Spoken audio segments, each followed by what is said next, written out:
Okay, next saya ada Mercedes-Benz W212 E250 CGI 1.8 tahun 2012 juga. Yang ini saya nak jual dengan harga 36,800. Yang ni rim dia cantik tuan-tuan.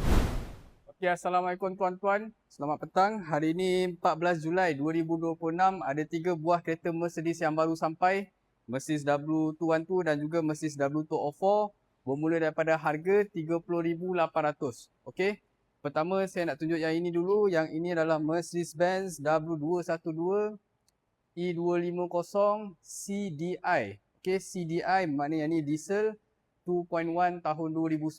Yang ini saya nak jual dengan harga 30,800 saja tuan-tuan. Siap puspak form, siap tukar nama. Okay. Ni cantik. Yang ni avant-garde spec tuan-tuan. Memang sangat sporty. Yang ni mileage dia pun baru 133,000 saja. Mileage dia rendah lagi. Ada pedal shift. Steering pun 3 spoke yang sporty punya. Okay. 30,800. Yang ni rare sikit tuan-tuan. Okay, next. And then saya ada Mercedes-Benz W212 E250 CGI 1.8 tahun 2012. Yang ini saya nak jual dengan harga RM36,800 saja. Siap puspakom, siap tukar nama. Yang ni condition dia memang cantik. Luar grey, dalaman dia warna hitam. Memang cantik condition ni. Okay. Yang ni mileage dia baru 147,000 saja. Okay, yang ni dia dah pakai 7 speed gear. Gear dia belakang steering tuan-tuan dengan ada pedal shift sekali.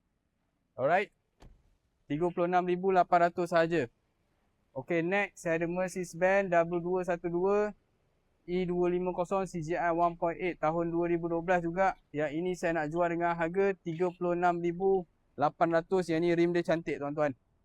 Rim dia cantik. Warna hitam. Luar warna hitam. Dalaman dia pun warna hitam. Okay. Ni dia avant-garde spec punya. Rim dia tukar yang baru punya AMG. Okay, 36,800. And then saya ada Mercedes-Benz W204 C250 CGI 1.8 avant-garde spec tahun 2012. Okay, yang ini dia punya grill dia dah tukar kepada AMG sama macam W205 punya AMG grill. Okay. Rim pun dia dah pakai sport rim. Okay, memang cantik. And then yang ni the C250 ni the best sebab dia tuning dia tinggi sikit lah banding dengan C200. Dalaman pun nampak lebih sporty and dia ada pedal shift sekali tuan-tuan. And then infotainment pun dia dah tukar kepada Android CarPlay saya tengok. Belakang ada double exhaust. Okay, kereta ni confirm memang laju. Walaupun enjin dia 1.8 saja tapi tuning dengan horsepower dia, torque dia memang lebih tinggi lah daripada biasa. Okay, macam ni saya nak jual dengan harga 32,800. Kereta ni minta maaf saya tak sempat cuci lagi. Kunci pun tak ada lagi. Saya tak sempat cuci, tak sempat polish. Nanti dah polish memang cantik. Lepas tu yang ni pun saya akan touch up juga. Okay, bonet belakang atas ni cat dia saya akan touch up sekali. Okay. Okay, bukan tu saja tuan-tuan. Saya ada banyak lagi Mercedes W212 juga. Okay, dan juga Mercedes W204.